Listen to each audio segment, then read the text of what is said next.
জান্নাত শব্দের অর্থ হলো উদ্যান, বাগান, বাগিচা, ফার্সি ভাষায় যাকে বেহেশত বলা হয়। মহান আল্লাহ মহাপ্রতিদান স্বরূপ যা নিজ অনুগত বান্দার মরণের পর পরকালে প্রস্তুত রেখেছেন। জান্নাত মানে শুধু বৃক্ষ বিশিষ্ট বাগানই নয়, বরং তাতে থাকবে বাসস্থান, অট্টালিকা এবং চরম সুখ সামগ্রীর এমন সবকিছু যা মানুষ কল্পনাও করতে পারে না। সেখানে এমন সুখ থাকবে যাতে কোনো দুঃখের লেশমাত্র থাকবে না, এমন নির্মল শান্তি থাকবে যাতে কোনো প্রকার অশান্তির মলিনতা নেই। এত সুখ সম্পদ থাকবে যার কাল্পনিক বর্ণনা দিতেও মানুষের মন অক্ষম।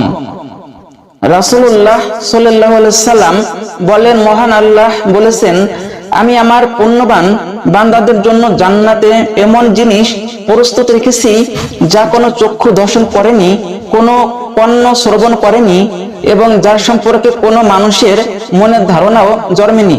তোমরা চাইলে এই আয়াতটি পাঠ করতে পারো, সূরা সাজদা আয়াত নম্বর 17, যার অর্থ কেউই জানে না তার জন্য তার কৃতকর্মের বিনিময় স্বরূপ নয়ন প্রীতিকর কি পুরস্কার লুকিয়ে রাখা হয়েছে।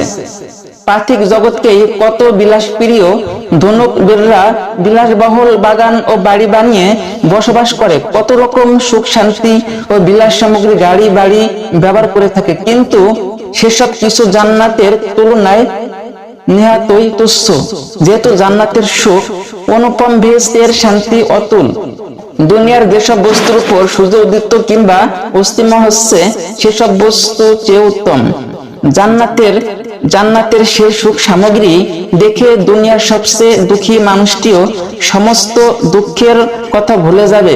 রাসূলুল্লাহ সাল্লাল্লাহু আলাইহি সাল্লাম বলেছেন, কিয়ামতের দিন জাহান্নামীদের মধ্য হতে এমন এক ব্যক্তিকে নিয়ে আসা হবে যে দুনিয়ার সবচেয়ে সুখী ও বিলাসী ছিল।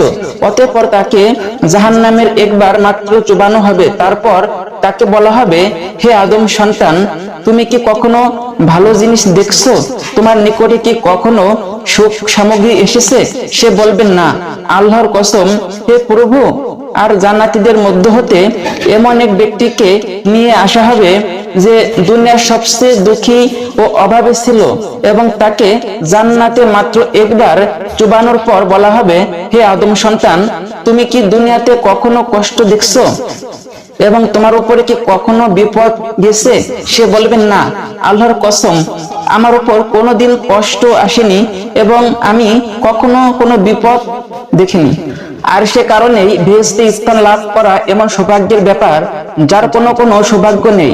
মহান আল্লাহর ভাষায় সেটাকে মহা সফলতা তিনি বলেন, অর্থাৎ জীব মাত্রই মৃত্যুর স্বাদ গ্রহণ করবে আর কিয়ামতের দিন তোমাদের কর্মফল পূর্ণ মাত্রায় প্রদান করা হবে। সুতরাং যাকে আগুন দোজখ দেখে দূরে রাখা হবে এবং যে বেহেশতে প্রবেশ লাভ করবে সে হবে সফলকাম। আর পার্থিব জীবন ছলনাময় ভোগ ব্যতীত কিছুই নয়। সূরা আল ইমরান আয়াত নাম্বার 185। অর্থাৎ আল্লাহ বিশ্বাসী পুরুষ ও বিশ্বাসী নারীদেরকে এমন উদ্যান সমূহের প্রতিশ্রুতি দিয়ে রেখেছেন যেগুলোর নিম্নদেশে বইতে থাকবে নদীমালা, সেখানে তারা অনন্তকাল থাকবে। আর প্রতিশ্রুতি দিয়েছেন চিরস্থায়ী উদ্যান সমূহ জান্নাতে আদমের পবিত্র বাসস্থান সমূহের। আর আল্লাহর সন্তুষ্টি হচ্ছে সর্বাপেক্ষা বড় নিয়ামত। যে আল্লাহ ও রাসূলের আনুগত্য হয়ে চলবে, আল্লাহ তাকে বেহেশতে স্থান দান করবেন যার নিচে নদী সমূহ প্রবাহিত, সেখানে তারা চিরকাল থাকবে এবং মহা সাফল্য